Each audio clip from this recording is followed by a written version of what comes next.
شروع اللہ کے نام سے جو بڑا مہربان نہایت رحم والا ہے۔ زندگی بدل دینے والی باتیں۔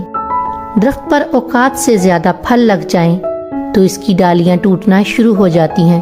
انسان کو اوقات سے زیادہ مل جائے تو وہ رشتوں کو توڑنا شروع کر دیتا ہے۔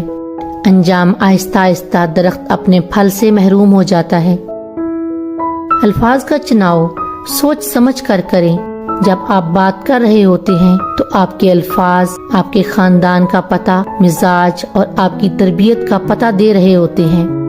بچہ بڑا ہو کر سمجھ جاتا ہے کہ ابا کی پابندیاں ٹھیک ہی تھیں، اور اس طرح بندہ مرنے کے بعد سمجھ جائے گا کہ اس کے رب کی پابندیاں ٹھیک تھیں۔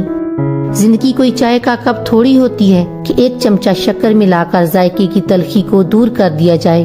زندگی کو تو عمر کے آخری لمحے تک گھونٹ گھونٹ پینا پڑتا ہے، چاہے تلخی کتنی زیادہ کیوں نہ ہو جائے۔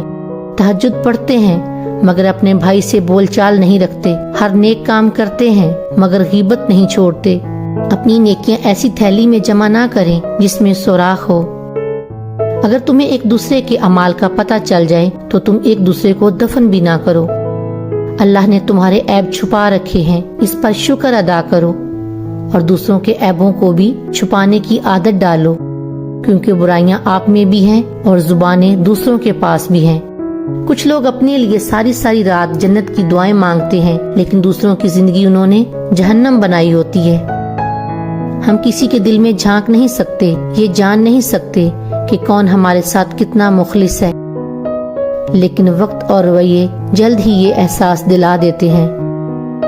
اپنی طرف سے بھرپور کوشش کیجیے، سخت محنت کیجیے، طریقہ صحیح اور جائز اختیار کیجیے، دعا کیجیے، پر امید رہیے، اور نتیجہ اللہ تعالیٰ پر چھوڑ دیجیے۔ زبان دراز لوگوں سے ڈرنے کا کوئی فائدہ نہیں، وہ تو شور ڈال کر اپنی بھڑاس نکال لیتے ہیں، لیکن ڈرو ان لوگوں سے جو سہ جاتے ہیں، کیونکہ وہ معاملہ اللہ کے سپرد کر دیتے ہیں۔ وہاں دیر ہے، اندھیر کبھی نہیں۔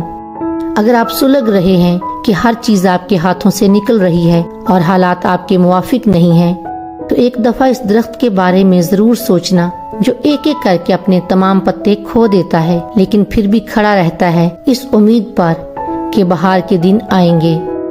مجھے اتنا عجیب لگتا ہے نا کہ لوگ ہماری زندگی کا ایک صفحہ پڑھ کے ہمارے بارے میں پوری کتاب خود ہی لکھ دیتے ہیں۔ کوئی یہ کیسے سوچ سکتا ہے کہ حساب نہیں ہوگا، کہ وہ بخشا جائے گا؟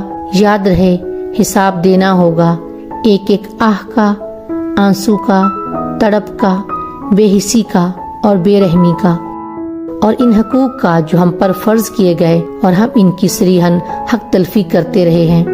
حقوق اللہ کے بعد حقوق العباد کا معاملہ بھی بہت سخت ہے۔